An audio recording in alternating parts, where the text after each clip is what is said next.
When you think of an English castle, you probably think of the medieval period, with knights and archers besieging the inhabitants inside.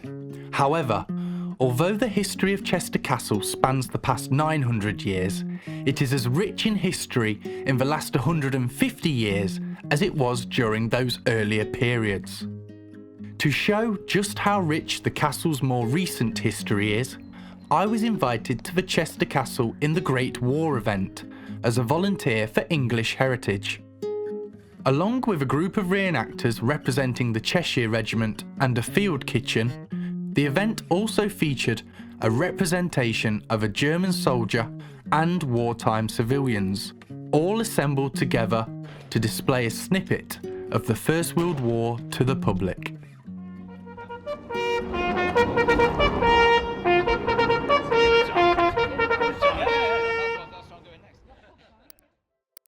Following a reorganisation of the army, Chester Castle became the depot of the Cheshire Regiment in 1881. Chester Castle served as a military training depot and garrison during the Great War. It was a key site for the training and mobilisation of troops, playing a vital role in preparing soldiers for the front lines. The castle's historic structures were repurposed to accommodate the increased military activity, contributing significantly to the war effort.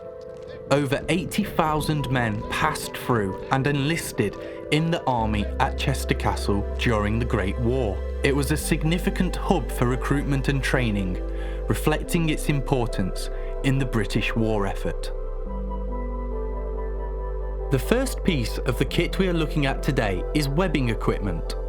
The army adopted cotton webbing to replace leather equipment after the Second Boer War, although leather belts were still worn for more formal dress. Webbing is designed to be light enough to carry the vital things needed in battle and for outdoor survival. So we've got two types of webbing worn by the British soldier. Here we have the 08 pattern, so 1908 they introduced this, ideal fighting equipment. Here, this is in battle order, which is for going into an attack. In marching order, the large pack would be up here and the small pack would be on the side. Here we have the 1907 bayonet, which attaches onto the end of the rifle as such for the attack. Notice the grooves down the side. This is so that when it punctures into the body, it doesn't get stuck, it lets the air in and the blood out. We have the entrenching tool handle. This here attaches on to the entrenching tool top.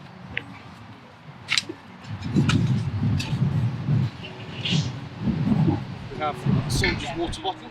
Here, obviously, we have the ammo pouches. So, at the start of the war, the British Army had the cap that I'm wearing now. This is the stiff cap. But in the winter of 1415, a lot of soldiers complained about the cold around their necks and their ears.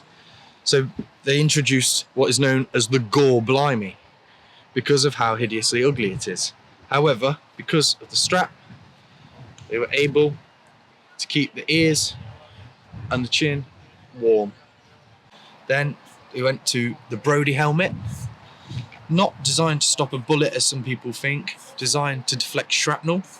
It's actually a similar shape to that of the bowman, and that is similar in the idea of items falling onto the head. It will deflect a bullet at the right angle, but it's not designed for that. The first large-scale use of lethal poison gas was by the Germans on the 2nd of April 1915, during the Battle of Second Ypres in Belgium. Due to this, quick innovation was needed to respond and save lives on the battlefield. Let's take a look at some of the methods used. Here we have the evolution of the gas mask in the trenches. So when gas was first used, the soldiers weed on a handkerchief or a sock and wrapped it around the mouth and nose. Then for a brief time there was the goggles with the face pad here, which used to soak in chemicals. Then quickly moved on to the PH hood. That would be tucked into the collar around the neck to stop the gas from going up underneath, but they quickly steamed up, and by 1916 they'd moved on to the small box respirator. Very, very good piece of kit. Quickly over a year they developed from just a sock with urine all the way to this. The most common weapon used by the British infantrymen during the First World War was the SMLE, or Smelly. It is a bolt-action rifle with a magazine which holds 10 rounds of 303-inch caliber ammunition. Its official name is Rifle Short Magazine Lee Enfield Mark III. Lee Enfield, because it used the Lee bolt action and the Enfield barrel. In 1914, when the Germans first faced the BEF, the British Expeditionary Force, the Germans were convinced they were facing battalions of machine guns, and there was only 2 machine guns per battalion. Such was the rate of fire that the British soldier could give. We call this the mad minute, where 15 rounds a minute or upwards of 25 rounds a minute could be achieved by the British soldier. He was paid by his marksmanship and paid extra money for this. So it was really important, the proficiency of the British soldier, and we will demonstrate this in a second. For this, and then, as you will see, with the bayonet, the use of the bayonet in, combined arms of artillery barrage, which kept the Germans' head down, and then the bombing, and then a quick advance in and on and into German lines started to tip the war in the Allies' favour. Another weapon used by the British Army during the First World War was the Lewis light machine gun. The design was officially approved for service on the 15th of October 1915 under the designation Gun Lewis 303 Cal. The Lewis gun was gas operated and was fed by a pan magazine holding 47 rounds. The gun was usually operated by soldiers in pairs, one to fire it and one to put on new magazines of cartridges.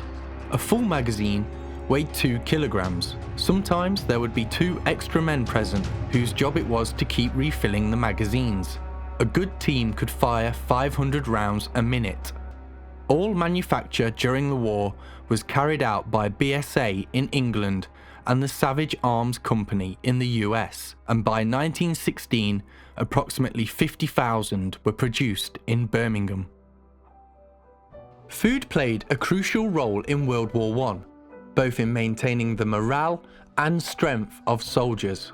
Rations were designed to be high in calories and easy to transport, but they weren't always appetizing. Soldiers commonly ate hardtack biscuits or army biscuits. Bully beef, a type of canned corned beef, was another staple. The soldiers also had tinned sardines, cheese, and even canned jams.